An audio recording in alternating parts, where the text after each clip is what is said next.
For those of you that don't know, I'm a Transformers fan, and when I heard that the sequel to Transformers Rise of the Beasts will be a G.I. Joe crossover, I was kind of concerned. It makes sense why they would cross over because they're both owned by Hasbro, but my problem with it happening is that I feel like it's happening too early. The crossover would be introducing the G.I. Joe characters without seeing them in their own movie that's connected to Rise of the Beasts. I have no problem with the G.I. Joe franchise, I just don't know much about it.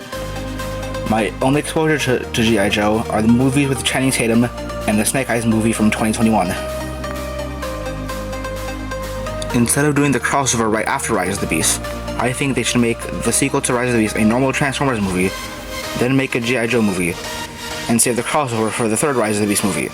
That way, we will be introduced to already established characters rather than not give them time to develop. I don't think it's bad that this crossover is happening, I just don't think it should happen this soon. Anyways, this is just my opinion. If you have any thoughts on this, let me know in the comments.